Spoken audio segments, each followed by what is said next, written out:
अस्सलामुअलैकुम, welcome back to my YouTube channel. तो जी कैसे हैं आप लोग।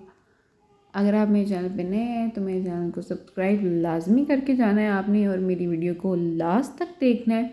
और अगर आपको मेरी वीडियो पसंद आती है तो लाइक आपने लाजमी करना है।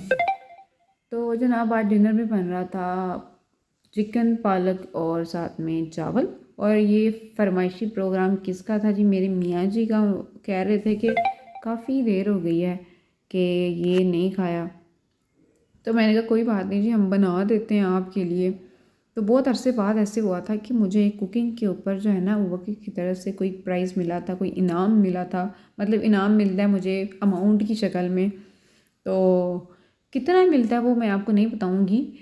तो बाकी इनाम तो भी इनाम होता है, और इतनी छोटी रकम भी नहीं है। खैर, तो मुझे बड़ी खुशी हुई। मैं कह रही थी यार काफ़ी अर्सा हो गया, मतलब हाथ में ख़ारिश होती है लेकिन हाथ में आता कुछ नहीं है, क्यों नहीं आता। तो वो फाइनली जी आ गया। और ये जनाब आई थी मिठाई, और मिठाई लेके आए थे मामू। और मामू कह रहे थे इनमें से कोई भी डब्बा निकाल लो अपने लिए। और मैं वैसे यहाँ से ना कोई डब्बा निकालने की फ़िलहाल कोशिश कर रही थी, लेकिन इतना रैप अप हुआ हुआ था ना कि मेरे से निकल नहीं रहा था। इसलिए नहीं निकल रहा था क्योंकि एक हाथ में मेरे फ़ोन था और दूसरे हाथ से मैं ट्राई कर रही थी, अटमोस्ट ट्राइंग, कि कोई डब्बा बीच में से निकल आए। तो बाकी अगर मिठाई की बात की जाए तो मुझे मिठाई बहुत पसंद है। स्पेशली जनाब इनके जो पिंक कलर के रेक्टेंगुलर राउंड शेप में इनके रसगुल्ले टाइप पता नहीं क्या होता है, जिसको काट के उन्होंने बीच में बर्फ़ी डाली होती है ना, आय हाय हाय। बस जनाब मेरा तो टेस्ट उधर ही ख़त्म हो जाता है। उसके अलावा मेरा किसी और चीज़ पे ध्यान ही नहीं जाता। तो जनाब यहाँ पे मैं जा रही हूँ अपने मामू की तरफ, और यहाँ पे सबसे पहले मैं मिली थी अपने नाना बू जी से। तो मिलिए जी आप भी उनसे। तो मेरे नाना बू बहुत ज़्यादा शरीफ सादा इंसान है, और मतलब बहुत ही मज़ा आता है, मुझे बहुत मज़ा आता है जब भी मैं नाना बू से मिलती हूँ, क्योंकि मेरा और नाना बू का जो है वो आडा लगता है। फिर जनाब बड़ी मज़े की गुफ्तगू हमारी शुरू हो जाती है, कभी हम आपको भी सुनाएंगे। उसके बाद जनाब मैं यहाँ आई थी, मेरे जो सबसे छोटे मामू हैं, अल्लाह ताला ने जो है उनको बेटी से नवाजा है माशाल्लाह से। तो मैं उसको देखने आई थी, और वो जो मिठाई आई थी वो इसी खुशी के अंदर आई हुई थी जो मैं आपको पहले दिखा रही थी। तो माशाल्लाह बहुत बहुत प्यारी बेटी थी। अल्लाह ताला हर बुरी नज़र से बचाए। और इसका नाम जी जोया रखा है। तो फेस अभी मैं आपको नहीं दिखा सकती क्योंकि अभी ज़्यादा ही छोटी है। थोड़ी बड़ी होगी ना तो इंशाल्लाह हम आपको दिखाएंगे।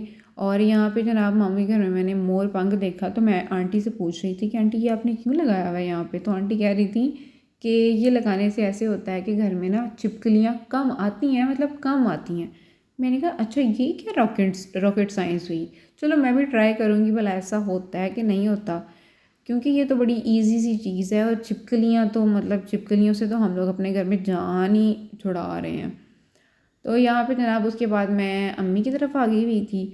और यहाँ पे मैं हमारे एरिया के अंदर जो है लाहौरी के दही बल्लियाँ बहुत ज़्यादा फेमस है, तो मुझे बहुत पसंद है। मुझे अभी भी याद है कि जब मैं जॉब कर रही होती थी तो मैंने वहाँ से आना, तो ये तकरीबन 2-3 बजे के करीब इनकी लगती हैं।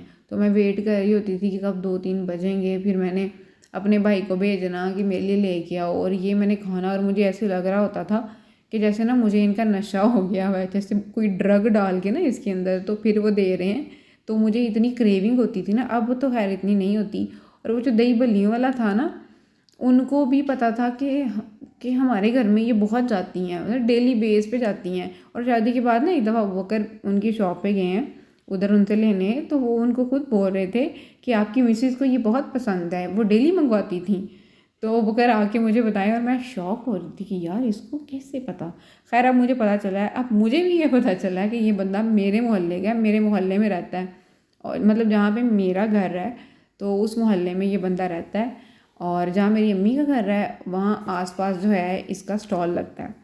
तो इनकी जो दही बल्लियाँ ना इतनी साफ़ सुथरी ये बंदा बनाता है ना, और मतलब बल्लियाँ भी ये खुद ही इनकी अपनी मेकिंग होती है, और चटनी भी सेपरेट देता है, स्पाइसेस भी इसके सेपरेट होते हैं। ये इसकी सबसे अच्छी चीज़ है कि आपको जो चीज़ जितनी क्वांटिटी में चाहिए होगी वो आप अपने हिसाब से जो है वो मैनेज कर लें। उसके बाद जनाब यहाँ पे सीन है हमारे डिनर का। तो यहाँ पे हम लोग खा रहे थे खाना। तो बस हम लोगों ने यहाँ पे खाना एंजॉय किया है। और ये नॉर्मली ऐसे होता है, मैं घर में खुद पका के खाऊँ ना तो मेरे से एक रोटी खाई जाती है, लेकिन मैं जब अम्मी की तरफ चली जाऊँ ना तो मैं एक की बजाय 2 रोटियाँ खा लेती हूँ। मतलब ज़ाहिर सी बात है कि अम्मियों के हाथ की जो चीज़ होती है ना उसका टेस्ट ही अलग होता है, मतलब वो आप लाइफ में कभी नहीं भूल सकते। मतलब वो टेस्ट ही बेस्ट होता है, बेस्टेस्ट होता है, बेहतरीन होता है।